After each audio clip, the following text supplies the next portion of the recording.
Hello, my fellow OFWs. How are you doing? Today, we're going to talk about something very close to every OFW's heart, the dream of going abroad to give our families a better life, and the reality that sometimes after years of sacrifice, many still return home with very little to show for it. But don't worry, in this video, we're going to turn that dream into a solid plan. Here's the roadmap we'll follow today. Step 1. Find your freedom figure so you know exactly how much you need to finally come home without financial worries. Step 2. Hack your life, how to live smart and save more, even while working abroad. Step 3. Build your credit so when it's time to get a mortgage or invest, you can get better rates and easy approvals. Step 4. Create additional income streams, how to earn money while you sleep and even when you're miles away. Step 5. Use money for its true function, not just for bills or luxuries, but to grow your wealth. And at the end, I'll share my final advice to OFWs, simple but powerful, to make sure you don't come home empty-handed, but instead return as a financially free OFW. Let's begin. Every year, over 1 million Filipinos leave home to work abroad, chasing better opportunities and the dream of a better life for their families. These brave individuals are called Overseas Filipino Workers, or OFWs. But while OFWs are hailed as the modern-day heroes of the economy, many still return home with little to show after years of sacrifice. Why? Because earning more money doesn't automatically lead to financial freedom unless it's used wisely. This roadmap is created specifically for OFWs who want to break the cycle of living paycheck to paycheck and start building real lasting wealth. Whether you're in Dubai, Singapore, the US, Europe, or anywhere in the world, this guide will help you create a step-by-step plan to escape financial stress, grow your income, invest wisely, and eventually return home with dignity, freedom, and peace of mind. This is not just about making money.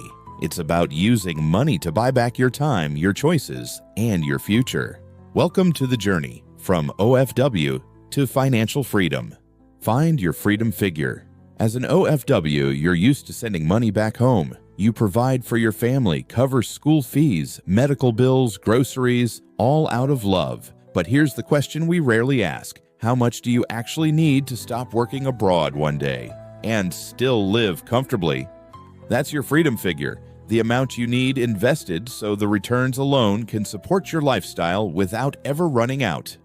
To calculate it, start by listing your ideal monthly expenses like housing, food, transportation, education, healthcare, and yes, a little for enjoyment too. Include both your needs and the support you plan to continue for your loved ones. Now, multiply your yearly total by 25. Why 25? Because it's based on a well-known principle called the 4% rule, which says you can withdraw 4% of your investment every year without touching the core amount. For example, if you want to live on 100,000 pesos a month, that's 1.2 million pesos per year. Multiply that by 25, and your freedom figure becomes 30 million pesos. It might sound like a huge number now, but that's why this step is so important. Once you know your goal, you can build toward it, no matter how far it seems. And remember, where you plan to live matters. A peaceful life in the province can cost far less than a fast-paced life in Manila. So let me leave you with this. A journey of 1,000 steps begins with a single step, and that step begins today, not tomorrow. Start now, know your freedom figure, and take the first real step toward your financial freedom. Hack your life, or in Tagalog, iwas luho, iwas uwi ng uwi. Sometimes OFWs feel pressure to buy too many gifts, send big balikbayan boxes, or spend money just to look like a hero. But if you keep doing that, your money will disappear fast. Instead, you can send old things you don't use anymore, like an old gadget or old clothes, so you don't have to buy everything new. Hacking your life means being smart with your money, so you save more without stopping all the fun. Here's how to do it. First, when sending money home, use apps with low fees and good exchange rates like Revolut, Wise, or Remitly. That way, more of your money reaches your family. Second, if you buy a car for your family, get a good used one. A brand new car loses value fast and costs a lot more. And if you're buying a car for yourself, also choose a good used one because the car value can go down quickly. Third, if you invest in a house, choose one that can also earn money, like a duplex or boarding house. The rent you collect can help pay for the house. If you can get a mortgage abroad, go for it. A good credit card rating can help you buy your own home. Right now, renting is even more expensive than buying in many places. Fourth, buy simple but good quality things abroad. Don't spend too much on expensive brands just to impress people. Fifth, always track your money. Write it in a notebook or use an app. Small leaks, like buying things you don't really need, can slowly sink your savings. And here's the most important part. Don't send all your money home. Save and invest some for yourself too, because if you don't take care of your own future, no one else will. Get a credit card and learn how to use it the smart way. Now, some people say credit cards are dangerous, but that's only if you use them the wrong way. If you learn how to use them wisely, they can actually help you reach your goals faster. Think of a credit card like a tool. You're like a hammer. If you use it properly, it helps you build something great. If you use it carelessly, it can hurt you. So, how do we use it properly? Number 1, only buy what you can already afford. A credit card is not free money. It's just like borrowing money for a short time.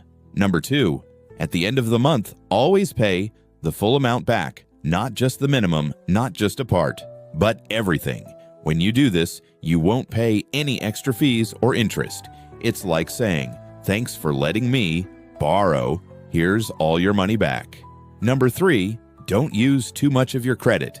If your limit is 10,000 pesos, try not to spend more than 3,000. This shows banks that you're responsible, not reckless. Why does all this matter? Because every time you use your credit card wisely, you're building your credit score, and that score is like your financial report card. It tells banks, hey, this person is smart with money. So later on, when you're ready to buy your own house and apply for a mortgage, that good credit score can help you get a better deal with lower interest rates.